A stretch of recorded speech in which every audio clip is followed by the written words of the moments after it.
नमस्कार, आप देख रहे हैं सिंगरौली की आवाज और मैं हूं आपके साथ छवि। सिंगरौली जिले के देवसर विधानसभा के सरई ग्राम में बीजेपी एससी मोर्चा के प्रदेश सदस्य राम जन्म वर्मा ने हट्टा गांव की बेटी काजल साकेत और उसके परिवार के लिए सहारा बनकर सहयोग कर रहे हैं। दरअसल काजल साकेत के पिता की 3 साल पहले मौत हो गई थी, जिसके बाद गरीब परिवार का सहारा देने वाला कोई नहीं था। तभी अपने समाज को एक नई दिशा देने के लिए राम जन्म साकेत ने मानवता की मिसाल कायम कर उनके परिवार के लिए राम जन्म के द्वारा हर संभव सहयोग लगातार किया जा रहा है, जिसके चलते परिवार को एक सहारा मिला है। सरकारी योजनाएं और उसकी धरातल पर क्रियान्वयन की प्रक्रिया इतनी जटिल नहीं होती तो शायद आज बेटी को सहारा मिलता। राम जन्म साकेत आज गरीब बेटी काजल साकेत की धूमधाम से शादी कर रहे हैं, जिससे उनका परिवार आज खुश है। क्या भैया से किस तरह से सहयोग मिलता है? वो आते हैं, क्या कुछ था? जी, हमारे भैया 3 साल से हमारे घर आते हैं राखी बंधवाने के लिए। अब हमारे कोई भाई नहीं है पहले से, बचपन से, तो अब हम भैया मान लिए हैं। हमारे भैया जी हैं, ठीक। जब तक जिएंगे तब तक भैया जी के राखी बांधेंगे और हमारे घर राखी बंधवाने आएंगे। अभी क्या बहन की शादी हो रही है, खुशी का माहौल है, भैया से किस तरह से सहयोग मिल रहा है और पहले से क्या कुछ घर में सहयोग मिला आपको? भैया जी भरपूर सहयोग करने के लिए बोल रहे हैं। हम लोग बोले कि हमारे घर में कुछ भी नहीं है, तो भैया जी बोले हैं कि शादी के लिए हम पूरी भरपूर व्यवस्था करेंगे। कौन सी क्लास में पढ़ते हो आप? 9th। जी। बहन नहीं पढ़ती है। हाँ? नहीं पढ़ती है। क्या नाम है आपका? काजल साकेत। बता, किस तरीके से आज माहौल है, तिलक का, खुशी का माहौल है, क्या कुछ कहना चाहेंगे? हम बोले ना कि हमारे पास कुछ भी नहीं है, तो हम फ़ोन लगाए बाबू के पास। हम बोले हमारी बच्ची की शादी हो रहा है, तो मुझे कुछ मदद सहयोग चाहिए। तो हम बोले कि हम देंगे, साथ देंगे। तो वही बोले तो आ गए हमारे यहाँ तिलक चढ़ाने बच्ची के। और ये बच्चे हमारे लड़के हैं, राखी बंधवाने आते हैं, बच्चियों के साथ पास में आते हैं राखी बंधवाने। 3 साल से हो गया हमारे साथ में जुड़े हैं, हमको भरपूर भी साथ देते हैं। क्या नाम है वैसे? राम जन्म। अच्छा। तो अभी क्या पहले की स्थिति थी और अभी क्या स्थिति है? पहले की स्थिति हो गया, हमारे 2 बच्चियाँ थे, वैसे अपने जी खा रहे थे। जब से जुड़ गए बाबू के साथ तो हमको साथ दे रहे हैं। कुछ भी समस्या आता है तो हम फ़ोन लगा के बोल देते हैं कि मेरे को ये समस्या पड़ गया, मेरे समस्या में साथ दो। आप लोग के साथ खड़े रहते हैं? हाँ सभी जरूरत पड़ने पर। हाँ, भरपूर। तो आज तिलक का दिन है। हाँ, तो वही तिलक के दिन है, तो वह बुलाए हैं तो आए हैं हमारे साथ में बच्ची के तिलक चढ़ाने। तो हर साल राखी बांधने आते हैं? हाँ, 3 साल से हो गए, हर साल में आते हैं। अच्छा। और क्या कहना चाहेंगे?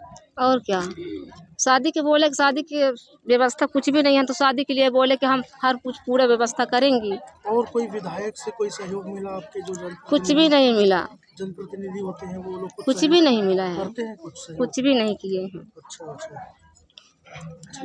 क्या नाम है आपका? फुलबा साकेत। बेटी क्या नाम है? पूनम। साल से मैं राजनीतिक में जुड़ा हूँ और मैं पहले भारतीय जनता पार्टी के एससी वर्ग के दायित्व मंडल अध्यक्ष के दायित्व में कार्यरत किया, फिर जिला अध्यक्ष के दायित्व में कार्यरत था।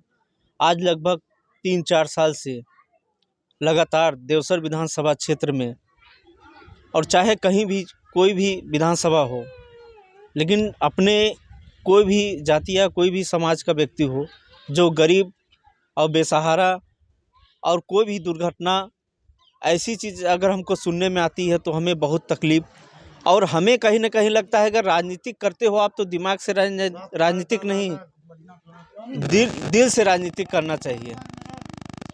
जैसे कि आप जानते हैं कि हमें आज लगभग 3 साल हो गया, हट्टा गांव में एक परिवार में पता चला कि उनकी पति और बेटे नहीं हैं, और वो महिलाएं दोनों पैर से विकलांग हैं, उनकी 2 बेटी हैं।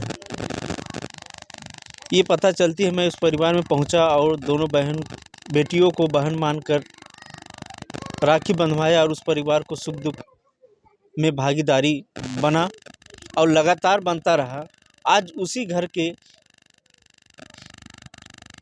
बड़ी बेटी का शादी होने जा रहा है, जिसमें मेरा पूर्ण रूप से सहयोग है। आज हम लोग सरई में उसी बेटी का तिलक चढ़ाने आए हैं और इस कार्यक्रम में मेरा पूर्ण रूप से सहयोग है और पहले से रहा और रहेगा। सरकार की तरफ से कोई इस तरह से सहयोग प्राप्त हुआ क्या? सरकार भी तो शादी के लिए सहयोग करती है। सरकार सहयोग करती है, लेकिन सरकार का जो अभी विवाह का जो योजना द्वारा पैसा मिलता है अनुदान, वो फार्म वार्म डाला गया है और शादी के कुछ दिन बाद वो पैसा मिलेगा। लेकिन अभी जो है उनकी परिस्थितियाँ बहुत ही गंभीर है, इस वजह से हमें जोरों तोड़ से मदद करके मेहनत करके शादी को पूर्ण रूप से सफल बनाना है। क्या नाम है आपका? राम जन्म वर्मा, भारतीय जनता पार्टी अनुसूचित जाति मोर्चा प्रदेश का सदस्य सिंगरौली। और किस तरह की तैयारियां रही और क्या स्थिति थी और अभी क्या लगता है कि शादी को लेकर के जो हो रहा है, क्या सब कुछ ठीक ठाक है? जी, इसे बड़ा दुख की बात है। इस हमारे देवसर विधानसभा में कार्यरत तो हम लोग 5 साल से हैं भाजपा से, पर इससे पूर्व में श्री सुभाष भैया के पिताजी इस विधानसभा के हमारे कई साल हो विधायक के रूप में काम किए, पर हमारी समाज की जो दुर्दशा रहा कहीं न कहीं बहुत दुखदायक है। और इसके बाद उनके सुपुत्र भी आ गए, पर अपनी समाज की व्यथा को न सरकार के लाभ से अवगत कराए, न अपने समाज के हित के कार्य किए। मान लेते हैं मीडिया प्रचार के द्वारा, मंचों के द्वारा बहुत कार्य बतलाए जाते हैं, पर वास्तव में जो ज़रूरतमंद हैं उनकी आज तक वो सहायता मेरे ख्याल से नहीं कर पाए हैं। और ये हमारे भैया राम जन्म जी जिलाध्यक्ष के रूप में काम किए, तो ऐसा कोई गली नहीं, ऐसा कोई गांव नहीं जहां इन्होंने दौरा ना किया हो। और दौरा करने के बाद इन्होंने देखा कि जो ज़रूरतमंद है, चाहे वो देवसर विधानसभा का हो या तो चितरंगी का हो, सिंगरौली का हो, और ये तो हमारा है ही है, धौहानी में भी ये जाके कहीं न कहीं अपने जाति समाज का मदद किए हैं। और उम्मीद भी हम लोग अगले यही करते हैं कि अगर ऐसे हमारे नवयुवक समाज के हित के लिए आए आगे, तो शायद कहीं हम लोगों का एससी समाज का विधानसभा देवसर नहीं बल्कि सिंगरौली का हित होगा। अब ज़्यादा तो कुछ नहीं कहेंगे, अपन सब समझदार हैं और युवाओं की आगे आने की ज़रूरत है। और भैया जो कार्य कर रहे हैं कहीं न कहीं ये विशेषणीय है और सोचनीय है कि अगर ऐसे अभी कुछ ना पद में होकर, भाई प्रशासनिक पद इनके पास नहीं है, तो ऐसा मदद कर रहे हैं तो ज़रूर आगे इनको समाज से निकल के आना चाहिए और समाज का स्वागत करना चाहिए इनका। धन्यवाद। मेरा नाम रघुनाथ साकेत, ग्राम डोंगरी।